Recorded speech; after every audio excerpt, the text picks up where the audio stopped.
คนมาจอยเราก็จักอยู่เนาะ เอาละกอดเอาละแกะละแกะ แมวเด้อก็เอิ้นยังแมวน่ะ ไม่ยอม บ่ได้เว้าภาษาเราถึงเอิ้นยังแมว เดี๋ยวนี้ ถึงไม่ยอม ไม่ใช่แมว เอิ้นอะไร มายังเอิ้นนะโจเนาะ แมวต้องเอิ้นแนวนึงน่ะมันยังแมวน่ะเอิ้นหยัง ไม่ยอม บ่ฮู้บ่แล้วช่างว่าแต่บัด เรื่องละจำบ่ได้ประจักประจักละจำบ่ได้ คุณระดับ ต้องเอาคำให้มานำ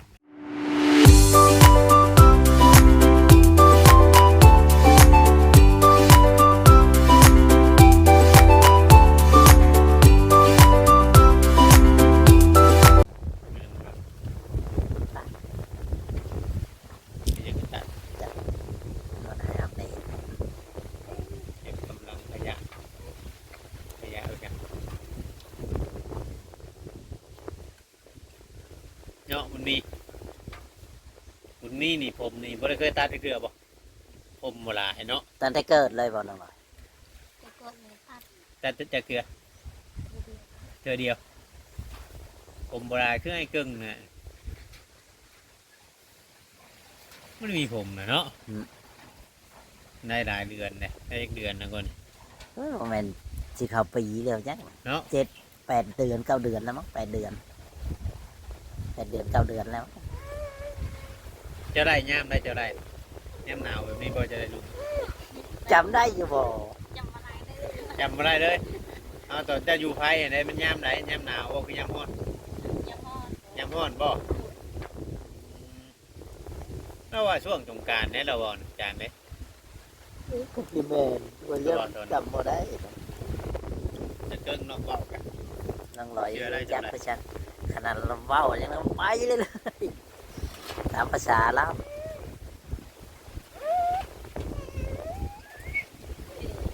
ได้ไปไหม ใบไม้มาให้เราเนี่ยบ่จ้อยใบใหญ่ๆเด้อต้องโดยเรามักใบใหญ่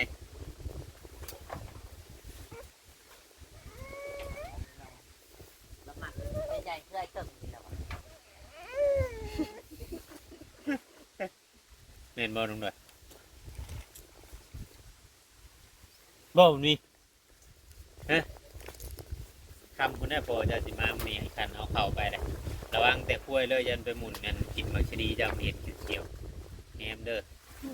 น้องโมแต่นอนอยู่ตรงเรือนหนอนโยเห็ดเกี่ยงตะเดิดเด้อด้วยเรืออะไรเลยนะจ๊ะกล้วยชับเนาะว่าเจ้าโอ้ใบใหญ่แท้นี่ ละมัดเอาน้องลอย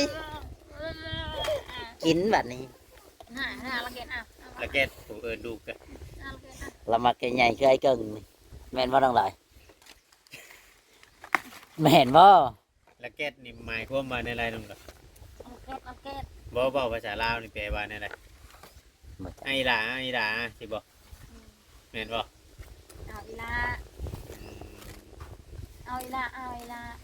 ลูกแกด ละเกตละเกต ลูกแกด เอาล็อกเก็ต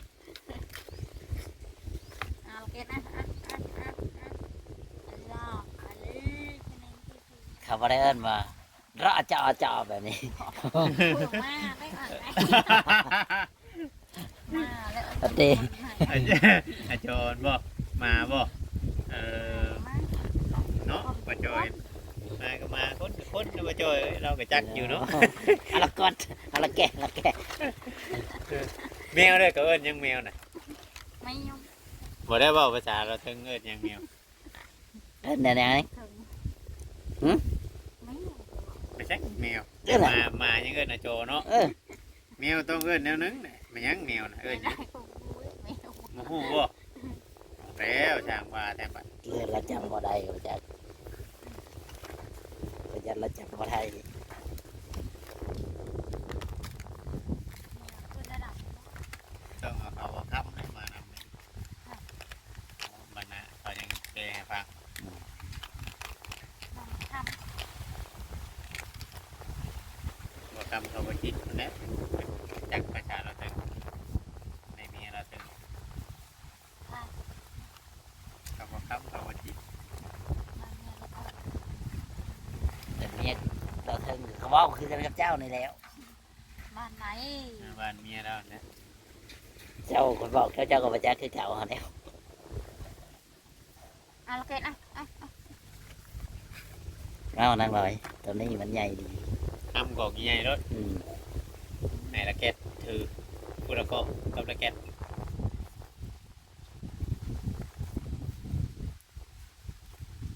เนาะละแกต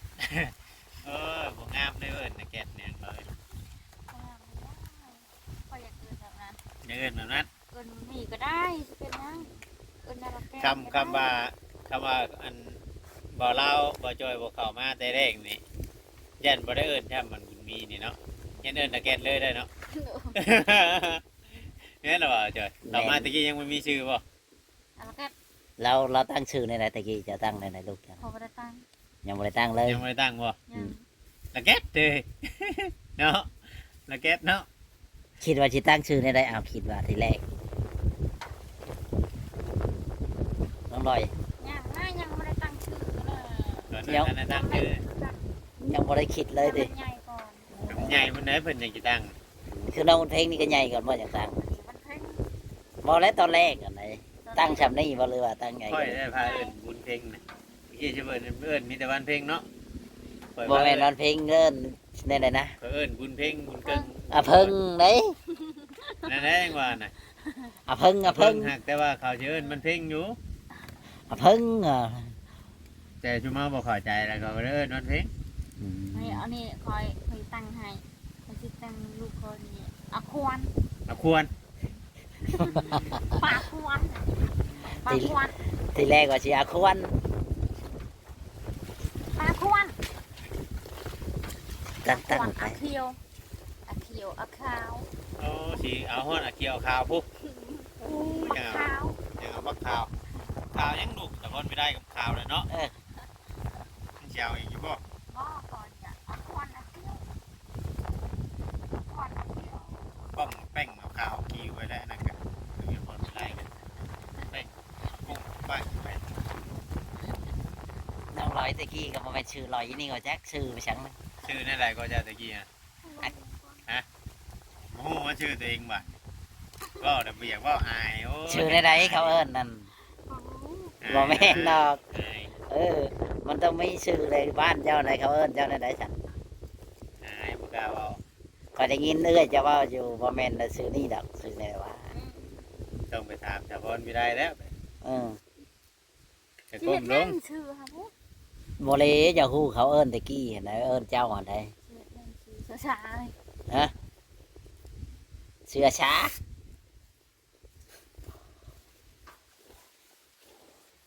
น้องลอยมีชื่อหลายชื่อเลยบ่แม่นลอยอีนี่ โดย มาอยู่น้ำไม้เกิงเป็นน้องลอยตะกี้เขาเอิ้นน้องลอยเด้ โดยไปเลยบ่ ลอยเราลอยอยู่ในเฮือนนะ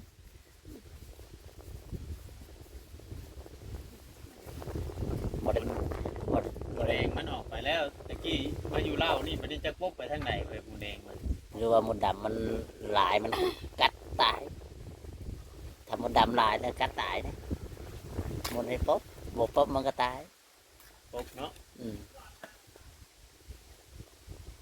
ประเภทหมูลำเนาะหมูแดงเนาะ บให้มดด เจอกันง่ายไปพุ่นเนี้ยพวกไม้พวกปืนเนี่ย ำมันก็ไปบนอื่นถ้ามดดำมันอยู่เดี๋ยวมันป๊บ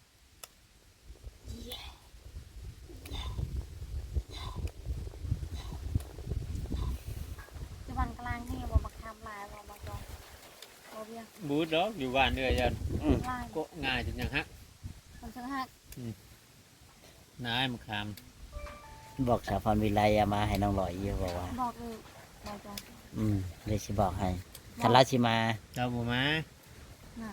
เราไปเฮ็ดชวนช่วยนั่งแดงเป็นบ่อลาวถ่ายลงเนาะ ชวนนะ ชวนพักชวนหยังนี่แหละชวนเขาจะปลูกหมักแตงบางหยังปลูกหลายๆหมักพริกหมักแตงปลูกหลายๆเขาว่า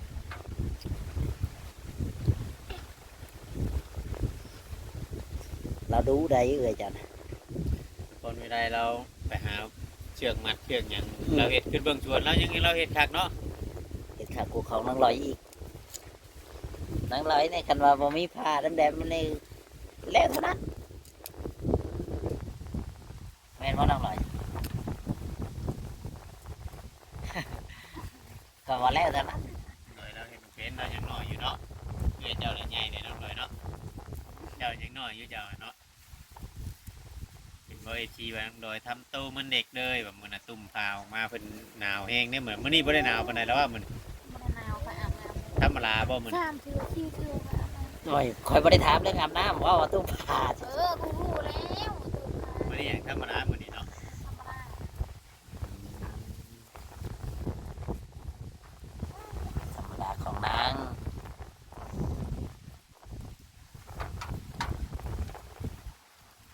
เจอเอาไปนี่ก็เราบางทีเราอาจจะไปอยู่เพื่อนครับเราไปอยู่พุทธกับเราเห็นชวน ไปอยู่น้ำสาวแดง ว่าเห็นมาล่าทายต้องสองมือคือเห็นอยู่เพื่อนชาวแดงคนก็ไปช่วยกัน น้องเคยจะได้ลุงเจ้าลุงเลยเนาะ พี่ไอ้ พี่อ้ายจะไปตัดระหัว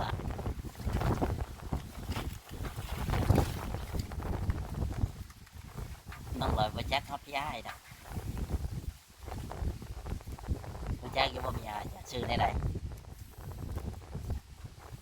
มันน้องลอย ในไหนจะเอิญ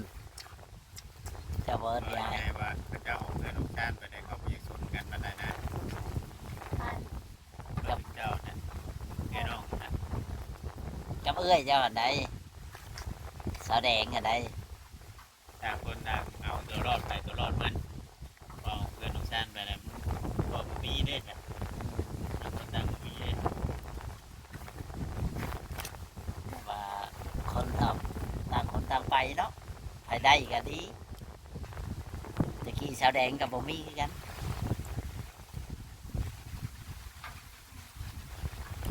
ตอนนั้นสาวแดงมาหาจะพบเขาป่าบ่แม่นบ่ ไปมา ข่อยนี่เลยถามเจ้านี่จะพบบ่หรือว่า บ่ได้พ่อพ่อพ่อพ่อไม่สิ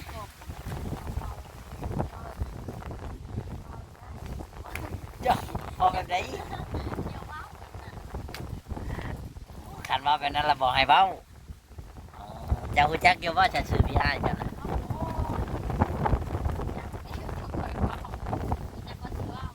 ชื่อในไหนชื่อเรานะอาแกน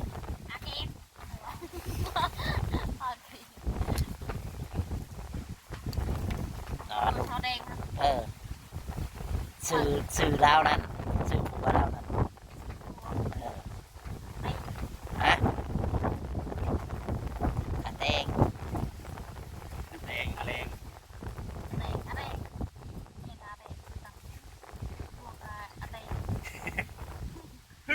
เจ้าเอิญเราในไหนเจ้าเอิญ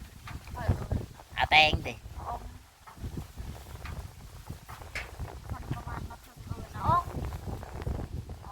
เอิ้นบ่คือกันนะมันโดยเขาบอกเอาอีกแบบนึงแต่ว่าเวลาเขาเอิ้นกันในภาษาบ้านเขาอีกแบบนึงอาจจะบ่คือกัน อย่างนี้นี่เองน้องลอย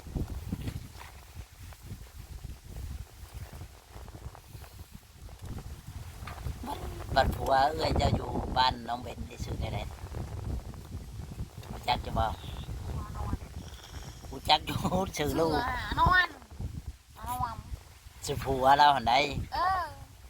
ชื่อพัวอนุม อานวมไม่เป็นชื่อลูกที่อานวล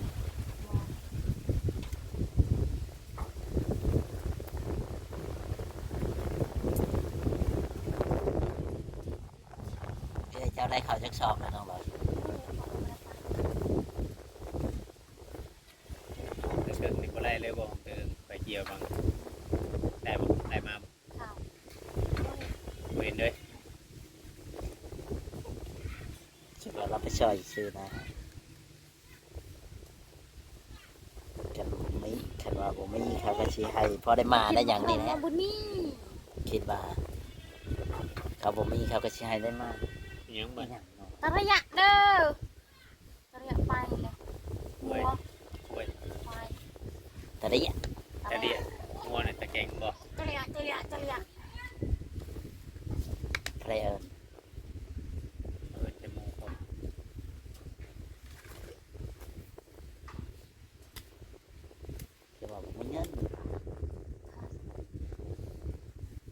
ถในกลางคืนก็ไปลิ้นอยู่บน บ่มีบนเดียวบ่มีบนดินในเทื่อนี้สิไปสิได้ เดี๋ยวเราไปเที่ยวในเมือง ที่เมืองมันสิไปเวียงจันทน์เด้อ จดไรเขาจะไปเที่ยวในเมืองมาแถวเขตนี้ เวียงจันทน์มันก็จำลงกรุงเทพพุ่นแล้วสิว่าจังหวัดในเมือง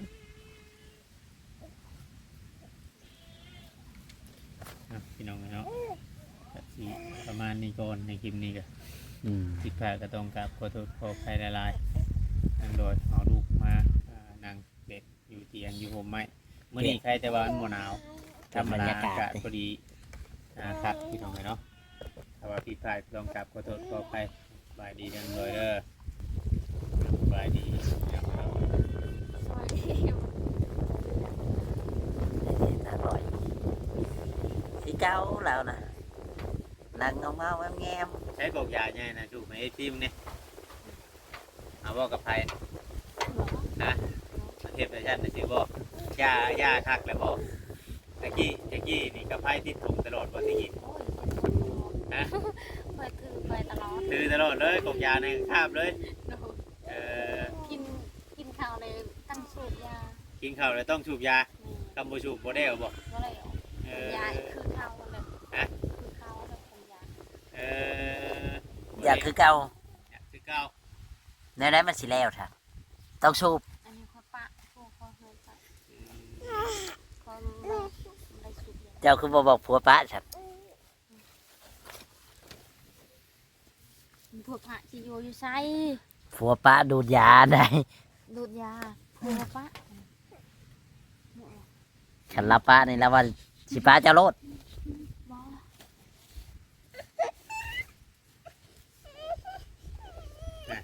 แอบได้เริ่มแอบได้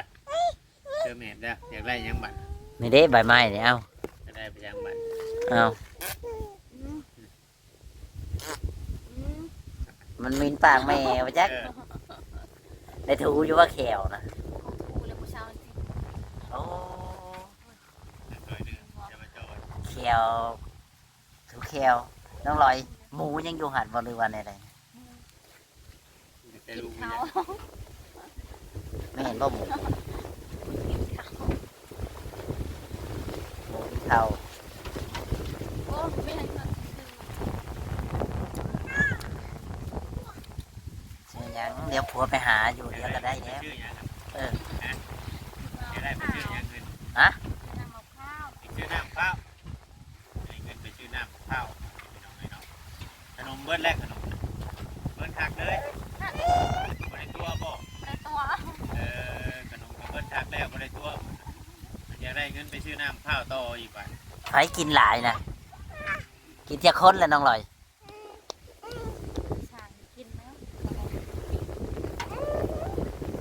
เดี๋ยวกินเจ้าหายแต่มือแรกผัวแม่นบ่ที่เหลือก็ผัวกับเมียเมียน ผมมาข้างคืนกิน ก็คือได้กิน กินมาดีนอนแล้วกิน แล้วเจ้าบ่ให้บ่ฉัน พอได้กินแล้ว เจ้าก็กินน้ำเอาแล้วเมียนน้ำกันเลยโอ้ยน้องลอยตั้งเมียนนอนกลางคืนกลางเว้นผัวกับเมียนอีกอ๋อกลางเว้นผัวกับเมียนอีกอืมโหดแท้น้องลอย ต่างทำเลยนะเราต่างทำเลยต่างน้องบางมือเลยต่าง แปลว่าตื่นยามใดกินยามนั้นกูเมื่อยามใดกินยามนั้นเลยมันหมดไป กินหวานแค่นี้หวานมันก็เบิดหวาน หวานนะบ่หมด ผมใหญ่เลยน้ำหวานตลาดน้อยตะไคร้เลยเปิด เองจักสิได้ยินเสียงนางลอยหรือว่าลมพัดไปบ่หมดนางลอยเบาบ่ได้ออกมาพี่จักเทื่อแล้วน้องมันมี